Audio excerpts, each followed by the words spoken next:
L'exploration spatiale a toujours consisté à repousser les limites de ce qui est possible. Mais derrière les réalisations et les découvertes, certaines tragédies nous rappellent les dangers. Dans cette vidéo, nous allons examiner 5 des pertes les plus tragiques de l'histoire du vol spatial. De véritables histoires d'astronautes qui ont payé le prix ultime.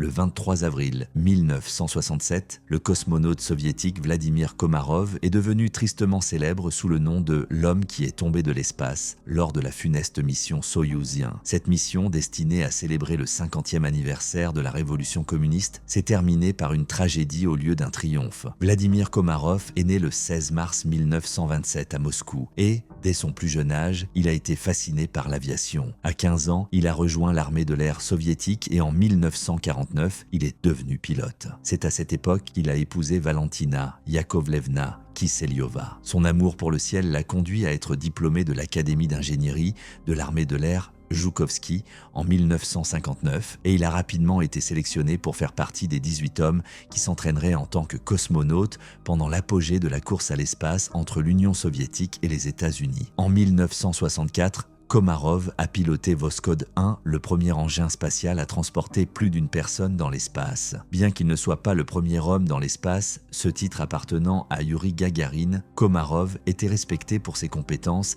et son expérience. En 1967, à l'approche de l'anniversaire de la révolution communiste, l'Union soviétique a planifié une mission spectaculaire. 2 capsules spatiales seraient lancées en orbite. Komarov piloterait Soyouz 1 et Soyouz 2 le suivraient. Les 2 capsules devaient se rencontrées en orbite basse et Komarov devait effectuer une sortie dans l'espace audacieuse entre elles, une manœuvre jamais tentée auparavant. Cependant, la mission était vouée à l'échec dès le début. Des rumeurs suggéraient que Soyouz 1 présentait de nombreux problèmes structurels non résolus. Certains ingénieurs et cosmonautes, dont Gagarine, ont insisté pour que la mission soit reportée, craignant le pire. Malgré ces avertissements, la pression politique a forcé le lancement à se poursuivre. Sachant que Gagarine prendrait sa place s'il refusait, Komarov a choisi de s'y rendre, demandant même, selon certaines sources, des funérailles à cercueil ouvert si quelque chose tournait mal, un signe qu'il était conscient des dangers. Le 23 avril 1967, Yuri Gagarin a fait une dernière tentative pour arrêter la mission, mais ses efforts ont été vains. Komarov est monté à bord du vaisseau spatial et la mission a commencé. Pendant 24 heures, Komarov a orbité autour de la Terre 16 fois, mais les choses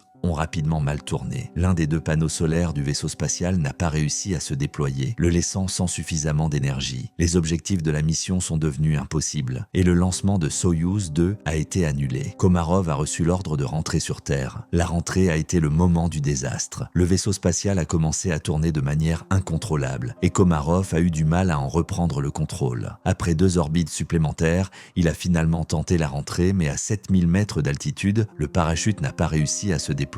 Les câbles s'étaient emmêlés, probablement en raison de problèmes antérieurs. Komarov a chuté impuissant vers la Terre et la capsule s'est écrasée avec la force d'une météorite de 2,8 tonnes. L'impact a été si violent que le vaisseau spatial a explosé au contact, réduisant Komarov en reste calciné. Il est devenu le premier être humain connu à mourir lors d'une mission spatiale. Les récits des derniers instants de Komarov ont fait l'objet de débats. Certains affirment que des postes d'écoute américains ont intercepté une transmission dans laquelle Komarov a maudit le vaisseau spatial, le qualifiant de « vaisseau du diable » et discutant de ses défaillances. Cependant, l'historien de l'espace Robert Pearlman et d'autres remettent en question l'authenticité de ces récits dramatiques. La transcription soviétique officielle brosse un tableau différent, Komarov déclarant calmement « Je me sens excellent, tout est en ordre ». Peu de temps avant l'impact fatal. Malgré la nature horrible de sa mort, l'Union soviétique a honoré Komarov. Ses cendres ont été déposées dans la nécropole du mur du Kremlin et l'astéroïde 1836 Komarov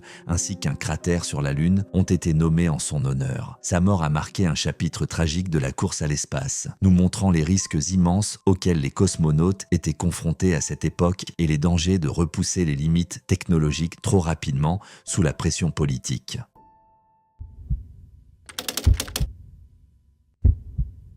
Le 28 janvier 1986 devait marquer un jalon dans l'exploration spatiale. 7 astronautes, dont une enseignante, étaient sur le point de partir pour une mission qui captivait des millions de personnes. Mais au lieu de la célébration, la journée s'est terminée par une tragédie changeant à jamais le cours de l'exploration spatiale. La navette spatiale Challenger, officiellement désignée NASA Orbiter Vehicle OV-99, s'apprêtait à effectuer sa 10e mission. La navette avait réalisé 9 missions depuis son premier lancement en avril 1983. Cependant, cette mission allait mettre la Challenger à l'épreuve d'une manière à laquelle personne ne s'attendait. L'équipage de Challenger était aussi diversifié que talentueux, chaque membre apportant des compétences uniques à la mission. Le commandant de mission, Francis R. Scobie, un astronaute expérimenté et vétéran de l'armée de l'air américaine avec plus de 6500 heures de vol, dirigeait l'équipe. Scobie était passionné par le pilotage et l'exploration de nouvelles frontières.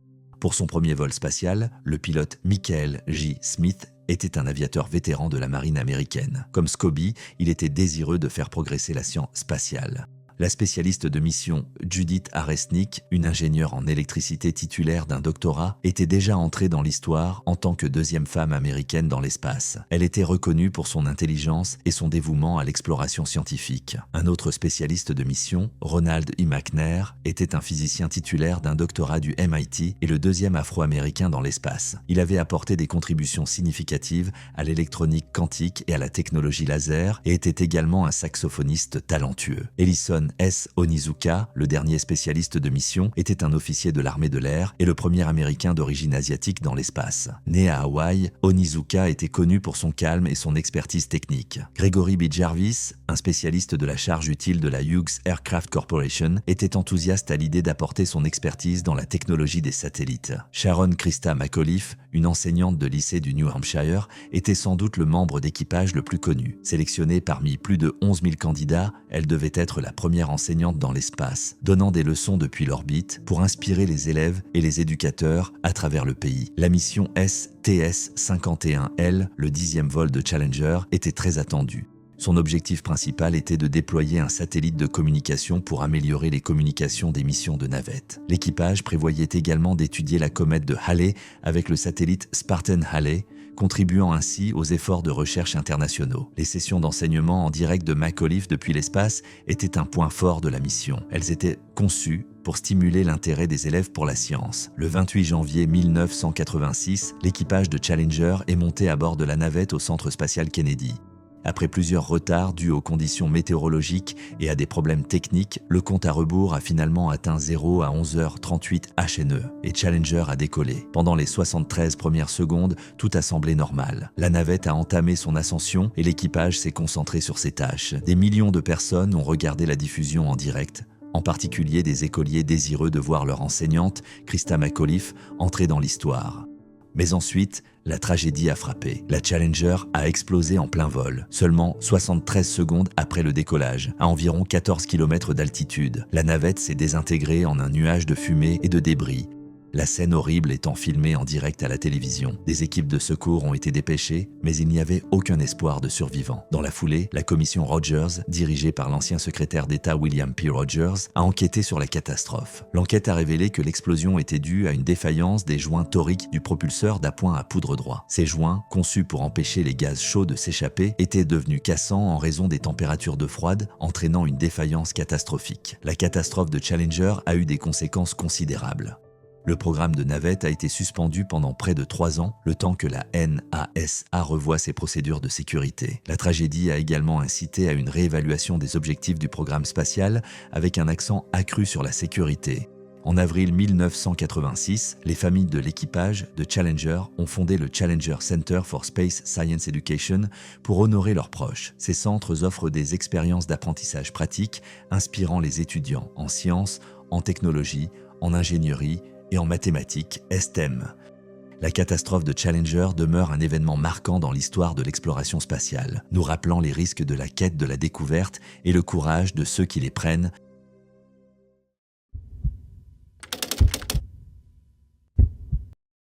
Le 27 janvier 1967, la mission Apollo 1 de la NASA devait être la première mission habitée du programme Apollo. Son but ultime était de faire atterrir un homme sur la Lune. L'équipage était composé de 3 astronautes. Le colonel de l'armée de l'air, Virgil Pien, Gus Grissom, le colonel de l'armée de l'air Edward H. White II et le lieutenant-commandant de la marine Roger B. Chaffee. Astronaute chevronné, Grissom était le deuxième Américain à voler dans l'espace. White était entré dans l'histoire en tant que premier Américain à marcher dans l'espace lors de la mission Gemini 4. Chaffee, le plus jeune, se préparait pour son premier vol spatial. Ils étaient qualifiés et dévoués, prêts à repousser les limites de l'exploration spatiale. La journée a commencé de manière routinière pour l'équipe d'Apollo car ils étaient scellés à l'intérieur du module de commande au complexe de lancement 34 de Cap Kennedy. Ils participaient à une simulation qui imitait le compte à rebours pour le lancement réel, prévu moins d'un mois plus tard. La cabine du vaisseau spatial était pressurisée à l'oxygène pur, une pratique standard. Le désastre a frappé à 18h31, juste 10 minutes avant le lancement simulé. L'un des astronautes a crié « Un incendie dans le vaisseau spatial ». Les flammes ont éclaté à l'intérieur de la cabine avec une vitesse terrifiante, engloutissant rapidement tout le module. De la fumée a rempli la zone autour du vaisseau spatial alors que les équipes d'urgence se précipitaient pour ouvrir les écoutilles. Malheureusement, il a fallu 5 minutes pour ouvrir les portes, mais à ce moment-là, la chaleur intense et la fumée avaient déjà coûté la vie à Grissom, White et Chaffee. Cette tragédie a marqué les premières pertes humaines pour la NASA lors d'une mission spatiale et a été un jour sombre pour l'agence et la nation. La perte a été profondément ressentie à travers les États-Unis, en pleine course à l'espace avec l'Union soviétique. Le président Lyndon B. Johnson a exprimé le chagrin de la nation, déclarant « 3 jeunes hommes vaillants ont donné leur vie au service de la nation ». Le vice-président Hubert H. Humphrey et l'ancien président Dwight D. Eisenhower ont également partagé leur tristesse. Même Radio Moscou, représentant l'Union soviétique, a respecté le courage des astronautes tombés au combat. À la suite de la catastrophe, la NASA a lancé une enquête approfondie dirigée par le comité d'examen Apollo 204. L'enquête a révélé des défauts critiques dans la conception et la gestion du vaisseau spatial Apollo. L'incendie a commencé en raison d'une étincelle électrique probablement causée par un fil effiloché sous le siège de Grissom. L'atmosphère d'oxygène pur, pressurisée à 16,7 livres par pouce carré, était hautement inflammable, ce qui a provoqué une propagation rapide du feu. Le caisson de pression du vaisseau spatial a éclaté en raison de la chaleur intense, libérant des gaz toxiques qui ont entraîné la mort des astronautes par asphyxie. L'un des défauts de conception les plus importants identifiés était l'écoutille s'ouvrant vers l'intérieur, qui nécessitait au moins 90 secondes pour s'ouvrir dans des conditions normales. En cas d'urgence, avec une pression interne accrue et un incendie qui fait rage, les astronautes ne pouvaient pas s'échapper. Ce défaut et le manque de préparation aux urgences pour un test non dangereux se sont avérés fatals. La tragédie a entraîné une refonte majeure du programme Apollo. La NASA a mis en œuvre des changements importants, notamment une écoutille repensée qui pouvait être ouverte en 3 secondes. Ils ont réduit la quantité de matériaux inflammables à l'intérieur du vaisseau spatial, amélioré le câblage et développé une nouvelle combinaison spatiale résistante aux flammes. Des changements de direction ont suivi et la NASA a créé le groupe consultatif sur la sécurité aérospatiale pour assurer une supervision indépendante de la sécurité. Malgré la perte, le programme Apollo s'est poursuivi. Moins de 3 ans plus tard, le 20 juillet 1969, Apollo 11 a atterri sur la Lune, atteignant l'objectif pour lequel l'équipage d'Apollo 1 avait travaillé. L'héritage de Grissom, White et Chaffee a perduré grâce à cette réalisation historique. Aujourd'hui, l'écoutille du module de commande Apollo 1 est exposée au Kennedy Space Center en hommage aux astronautes tombés au combat et pour rappeler les sacrifices consentis dans la poursuite de l'exploration spatiale.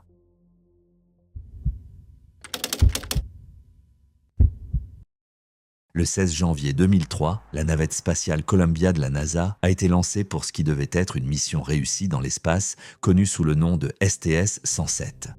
Cette mission de 16 jours visait à mener diverses expériences scientifiques en microgravité. 7 astronautes étaient à bord de la navette, chacun représentant le summum de l'accomplissement humain. Ces personnes étaient le commandant Rick D. Husband, le pilote William C. McCool, le commandant de la charge utile Michael P. Anderson, les spécialistes de mission David M. Brown, Kalpana Chawla, Laurel B. Clark et Ilan Ramon de l'agence spatiale israélienne. L'équipage a été sélectionné en juillet 2000 et s'est entraîné ensemble pendant près de 3 ans.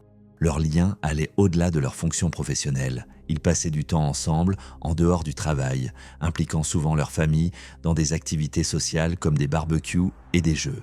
Cette camaraderie était cruciale pour la mission, en particulier sous la direction du commandant Rick Husband, qui mettait l'accent sur le travail d'équipe au travail et à la maison. L'une des expériences de renforcement de l'esprit d'équipe les plus mémorables de l'équipage a été un voyage en plein air dans le Wyoming. Le spécialiste de mission David Brown a documenté le voyage qui a capturé l'enthousiasme et l'unité de l'équipage. Ce lien solide était vital alors qu'ils entamaient leur voyage dans l'espace. Le 16 janvier 2003, à 10h39 HNE, Columbia a décollé du centre spatial Kennedy de la NASA en Floride. La mission était divisée en deux équipes. L'équipe rouge, composée de Husband, Scholla, Clark et Ramon, et l'équipe bleue, composée de McCool, Anderson et Brown. Cette division permettait de mener des recherches en continu pendant la mission de 16 jours. La mission se concentrait sur la recherche en microgravité, avec 80 expériences menées dans la soute de Columbia. Cependant, une semaine après le début de la mission, les ingénieurs ont remarqué quelque chose de troublant. Environ 82 secondes après le décollage, un morceau de mousse isolante du réservoir externe de la navette a heurté l'aile gauche de Columbia. Bien que des impacts de mousse similaires se soient produits par le passé sans problème majeur, celui-ci a suscité des inquiétudes. Les ingénieurs ont demandé des images haute résolution pour évaluer les dégâts, mais les gestionnaires de mission ont refusé la demande, estimant qu'elle ne présentait aucune menace sérieuse. Ignorant le danger potentiel, l'équipage a poursuivi ses expériences, gardant une attitude positive. Ils ont même participé à un appel radio avec l'équipage de la Station spatiale internationale et ont rendu hommage aux anciens astronautes qui avaient péri lors de tragédies spatiales antérieures. À l'approche de la fin de la mission, l'équipage a commencé à se préparer pour son retour sur Terre. Le 1er février 2003, Columbia a entamé sa descente. L'équipage était impatient de rentrer chez lui et de partager ses expériences. Mais alors que la navette rentrait dans l'atmosphère terrestre, la tragédie a frappé. L'impact de la mousse avait gravement endommagé l'aile gauche de Columbia, ce qui a fait que la navette s'est désintégrée au-dessus du Texas, tuant instantanément les 7 membres de l'équipage. La perte de Columbia a été un coup dévastateur pour la NASA et le monde entier. Une enquête approfondie a révélé que l'impact de la mousse lors du lancement avait en effet causé des dommages catastrophiques. Pour les familles de l'équipage, la tragédie a été une perte inimaginable. Jonathan Clark, qui était au contrôle de mission lors des derniers instants de la navette, a perdu sa femme Laurel. Il s'est ensuite concentré sur la sécurisation des vols spatiaux habités, en veillant à ce que les leçons de la catastrophe de Columbia soient appliquées aux missions futures. Evelyn Husband, la femme de Rick, a lutté contre son chagrin, mais a choisi de se concentrer sur sa foi et ses relations avec la NASA. Elle s'est impliquée dans les efforts visant à tirer des leçons de la catastrophe, dans l'espoir de prévenir de futures tragédies. Malgré la fin tragique de leur mission, l'héritage de l'équipage de Columbia perdure. Leur dévouement, leur esprit d'équipe et leur engagement envers la science continuent d'inspirer les générations futures. Les recherches qu'ils ont menées au cours de leurs 16 jours dans l'espace ont contribué au progrès de l'exploration spatiale. Pour les familles endeuillées, les souvenirs de leurs proches sont chéris et continuent de façonner leur vie.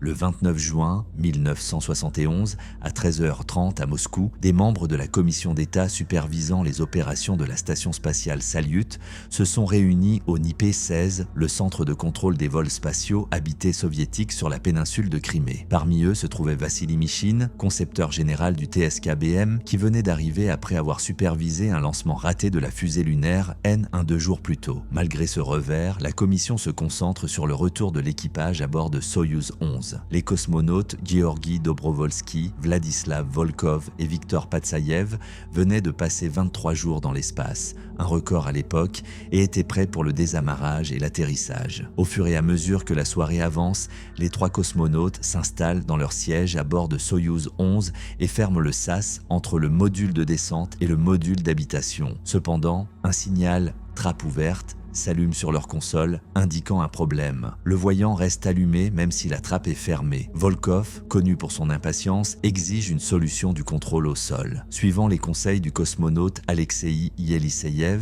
l'équipage rouvre et referme le sas, mais le voyant reste allumé. Sans combinaison de protection, ils savent qu'une rupture du joint hermétique pourrait être fatale. Les contrôleurs de mission demandent à l'équipage d'inspecter un capteur sur le bord du sas. Dobrovolsky place un petit morceau de ruban adhésif sous le capteur et ferme à nouveau la trappe. Après une demi-heure de tension, le voyant d'avertissement s'éteint enfin. Pour s'assurer que le module de descente est sécurisé, de l'air est évacué du module d'habitation et aucun changement de pression n'est observé, ce qui confirme que la trappe est scellée. À 21h, 25, heure de Moscou, Soyouz 11 se désamarre de Salyut. Suivant les instructions au sol, Dobrovolski manœuvre l'engin près de la station pendant que Patsaïev prend des photos. Certaines de ces images de Salyut en orbite n'ont fait surface que des décennies plus tard. Quelques heures plus tard, à 0h16, le 30 juin 1971, Nikolaï Kamanin, le chef de la formation des cosmonautes, communique avec l'équipage, les informant de la météo sur leur site d'atterrissage au Kazakhstan. Le ciel est dégagé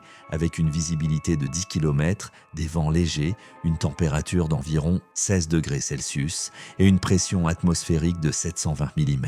Kamanin rappelle aux cosmonautes de fournir des commentaires vocaux pendant toutes les phases de la descente et leur souhaite un bon atterrissage. Dobrovolski l'assure que tout va bien et le remercie pour ses bons vœux. La télémétrie indique que tout fonctionne comme prévu à bord de Soyouz 11 alors qu'il effectue sa 3e orbite en vol autonome. Les ingénieurs et les responsables du NIP-16 regardent avec anxiété l'engin spatial se préparer à la rentrée. À 1h35, heure de Moscou, Soyouz 11 allume son moteur pour amorcer la rentrée. Un navire de poursuite dans l'Atlantique confirme que la manœuvre de freinage s'est déroulée comme prévu, mais les tentatives répétées d'établir des communications vocales avec l'équipage échouent. Le temps de séparation prévu du module de descente s'écoule sans aucun mot des cosmonautes. L'absence de contact est profondément troublante, mais il existe de nombreuses explications possibles. Le radar de la défense aérienne soviétique détecte le module de descente à 1h54, heure de Moscou, toujours à 2200 km du site d'atterrissage, suivant sa trajectoire jusqu'à l'atterrissage. À 2h02, le parachute principal se déploie sans problème et la capsule descend normalement. Bien que l'antenne du parachute soit capable de transmettre des communications vocales, l'équipage reste silencieux. À 2h16, heure de Moscou, le module de descente se pose dans les steppes du Kazakhstan, à 202 km, à l'est de Zhezkazgan. Des hélicoptères de récupération et un avion Il-14 localisent rapidement la capsule. 4 hélicoptères atterrissent à proximité et les spécialistes de la recherche se précipitent vers la capsule. En moins d'une minute, ils ouvrent la trappe et découvrent une scène macabre. Les corps sans vie des 3 cosmonautes. Malgré des efforts frénétiques pour les réanimer, les cosmonautes sont morts. Les premiers rapports du site d'atterrissage sont dévastateurs. Le général Goregliad, en route du site d'atterrissage vers Zhezkazgan, transmet par radio la nouvelle tragique, qui se répand rapidement parmi la commission d'État. Mishin, Kerimov et le ministre Afanassiev hésitent à accepter le pire sans confirmation. Il faut encore 1 heure pour que leurs craintes soient confirmées. Alors que le monde apprend la tragédie, l'Union soviétique est en deuil. Les 1er et 2e juillet 1971, l'URSS organise de sombres cérémonies funéraires pour les cosmonautes décédés, qui sont enterrés dans le mur du Kremlin près des cendres de Vladimir Komarov, mort lors de la catastrophe de Soyouz 4 ans plus tôt. Mais l'enquête sur ce qui a mal tourné avec Soyouz 11 ne fait que commencer. Le 3 juillet, la commission d'État forme plusieurs sous-commissions pour enquêter sur différents aspects de la mission. Ces sous-commissions se concentrent sur l'analyse des données, le fonctionnement de la valve de pression, les systèmes généraux du module de descente, les problèmes médicaux, le contrôle de vol, le travail de l'équipage et les opérations à bord de Salyut. Fin juillet 1971, les ingénieurs se concentrent moins sur la compréhension de la cause de la tragédie et plus sur la conception de mesures pour prévenir un incident similaire à l'avenir. La catastrophe de Soyouz 11 est devenue un moment charnière de l'exploration spatiale. Elle a souligné la nécessité de protocoles de sécurité améliorés et a considérablement modifié les missions spatiales soviétiques.